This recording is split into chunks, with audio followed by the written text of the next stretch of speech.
Jordan Marier vient nous retrouver la semaine prochaine. Il termine son séjour à Saint-Raphaël. Donc il revient la semaine prochaine. Et là, on fera un état des lieux dès son retour, en espérant qu'il puisse enfin aller sur les terrains, sans ballon dans un premier temps. Donc on verra bien. Et on a perdu Naïef Aguerd pour plusieurs semaines. Par contre, c'est la mauvaise nouvelle du jour. Donc l'IRM a confirmé une rupture totale d'un ligament de la cheville. Donc on risque de le perdre pour plusieurs semaines. J'ai une quantification, mais écoute, on verra. Il y en a pour plus d'un mois, on va dire. Voilà. C'est toujours la même chose. Lorsque les mecs sont dans une zone de performance, tu flirtes toujours avec la blessure. Et là, sur un simple appui, effectivement, un ligament qui rompt, donc c'est embêtant. C'est embêtant, je suis embêté pour lui parce qu'effectivement, il était performant et il commençait aussi à toucher du doigt la sélection nationale. Donc on va dire que ça arrive pas au bon moment, mais une blessure n'arrive jamais au bon moment. Mais ça fait partie aussi de la carrière d'un joueur, donc il va pas perdre ses qualités pendant cette convalescence, enfin cette absence, j'en suis persuadé, puis il reviendra avec plein d'envie et d'allant en fin d'année. Donc c'était plutôt rassurant et il a retrouvé les terrains cet après-midi. Et puis on va le faire reprendre tranquillement, donc il sera forfait malgré tout pour après-demain. Mais on risque de le récupérer la semaine prochaine. On a eu un doute sur son ischio pendant le match de Lyon, où il a boité bas pendant une vingtaine de minutes. Et finalement, alors est-ce que c'était une grosse contracture plutôt? On opterait pour cette hypothèse-là. Mais donc du coup il est opérationnel dès à présent. C'est une bonne nouvelle.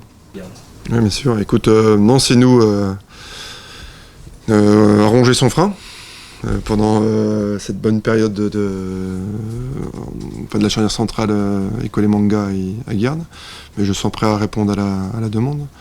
Et sur ce qu'il donne aux entraînements, il a plutôt aussi donné satisfaction, même pendant la période pendant laquelle il ne jouait pas.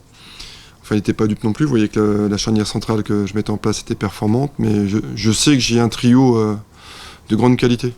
Et quel que soit le joueur que j'aligne avec Bruno, je sais que ma charnière sera performante. Avec des profils un petit peu différents, parce que j'ai un gaucher et un droitier. Mais malgré tout, je sais que la charnière peut fonctionner. Écoute, pour échanger avec eux, ça leur pose pas grand problème, parce que les deux, que ça soit dans leur club différent, ont joué côté gauche. Bruno l'a fait à Cardiff. C'est nous, si je ne me trompe pas, avec Mantes, c'est ça, donc il l'a fait aussi dans son... Donc c'est le côté gauche, ils connaissent. Donc à moi de trouver la meilleure association, on l'a un petit peu travaillé cette semaine. Voir quelle est l'association qui pourrait être la meilleure. Écoute, on va en tester une samedi. Ouais, on sectionne une équipe qui a un peu le même profil que la nôtre, je trouve, et qui a des arguments. La preuve, ils ont 14 points aujourd'hui, ils ont un peu plus que nous.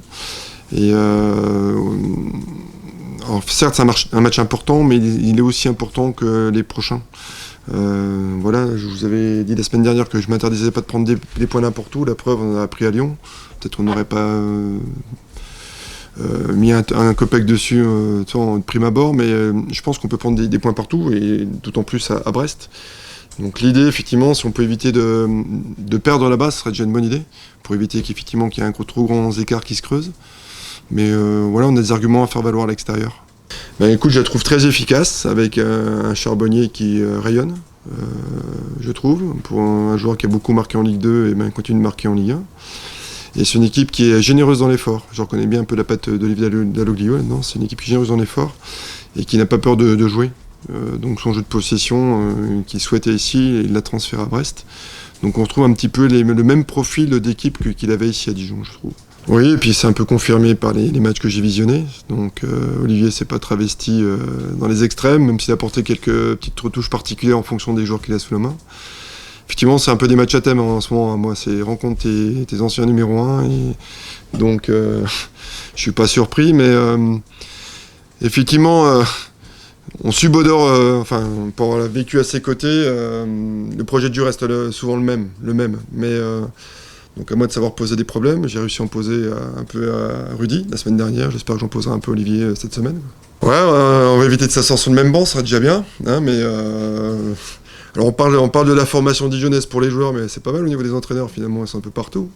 Donc non, ce sera un peu particulier, mais c'est un peu le même profil que la semaine dernière, très content de se revoir. Après le temps d'un match, on va essayer de se poser pas mal de problèmes, on sera aussi content de se voir après pour disserter sur le match. Donc on met toujours un petit peu de côté les affinités, le temps d'un match de compétition, le temps d'un match de Ligue 1. Et je sais qu'Olivier est un peu dans le même cas de figure, l'idée de nous poser des problèmes, parce qu'il connaît aussi pas mal de joueurs dans l'effectif. J'oublierai jamais que c'est le premier entraîneur qui m'a fait confiance. C'est l'entraîneur qui m'a ouvert les portes du monde professionnel, donc à jamais reconnaissant, parce qu'il a su me faire confiance, donc ça c'est plutôt gratifiant. C'est-à-dire qu'il s'était appuyé sur les forces en interne, il aurait pu faire un autre choix. Donc il m'a ouvert les portes du monde professionnel, donc forcément que je l'oublie pas, j'ai de la mémoire. Et pour définir notre relation, elle s'est construite au fil du temps, mais je trouvais qu'il y avait une grande complicité. Et aujourd'hui, on continue à communiquer de temps à autre, pas toutes les semaines, mais moi je trouve que c'est quelqu'un d'un compétent et c'est la gentillesse personnifiée, ce monsieur. Donc je sais qu'on se retrouvera en dehors ou sur les terrains, mais toujours avec grand plaisir parce que c'est quelqu'un avec qui on aime échanger. Et c'est quelqu'un qui, vous l'avez supporté aussi pendant quelques années, quelqu'un qui est apaisant. Et c'est la zénitude personnifiée, Olivier. Donc de l'avoir côtoyé, finalement, ça m'a aussi impacté. Hein. On parlait de l'impact de Rudy Garcia sur le côté compétiteur-compétition, mais Olivier m'a montré qu'il y avait une autre forme de management qui était intéressante aussi et tout aussi efficace. Donc forcément que ça m'a marqué et influencé. Écoute, ce qui me plaît bien, c'est qu'on n'a plus le visage de la proie idéale ou de la victime idéale. Aujourd'hui, on est embêtant à jouer. Donc ça, il faut qu'on le garde parce que la preuve, même à Lyon, ça peut être compliqué. Enfin, pour les Lyonnais, des équipes de ce standing-là. Donc si on garde ça, après, je m'attends un peu mieux au niveau de l'utilisation du ballon. J'étais un petit peu déçu, notamment sur notre première mi-temps à Lyon. Et voilà, il faut qu'on fasse plus mal avec le ballon aujourd'hui lorsqu'on est en attaque. Et j'attends un petit peu, j'attends beaucoup de ce match-là, à ce titre-là. J'ai envie qu'on fasse mal aux Brestois, quoi. J'ai envie de voir, alors je sais pas, ça aura peut-être l'Arseneur dans les buts, je suppose, ils l'ont récupéré. Voilà, j'ai envie de mettre à contribution, quoi. Ah, toi, tu me l'apprends, j'avais pas encore cette stat-là. Je savais qu'on avait augmenté notre ratio de buts arrêtés sur le nombre de tirs. Donc ça, c'est intéressant. Et puis, depuis qu'on l'a aussi, on a augmenté notre nombre de clean sheets et de buts encaissés. Alors, c'est pas le seul responsable de cet état de fait, parce que je pense qu'il y a une épine dorsale qui est performante. Je pense qu'aussi j'ai des attaquants qui participent fortement au travail défensif. Parce que lorsque tu joues en 4-2-3, en 4-4-2, si t'as pas ça, c'est compliqué. Et aujourd'hui, on l'a.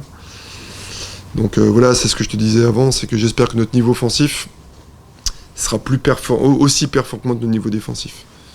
On a posé les bases pour durer dans le championnat. Après, il faut que ça soit valorisé par un nombre de points un peu plus important.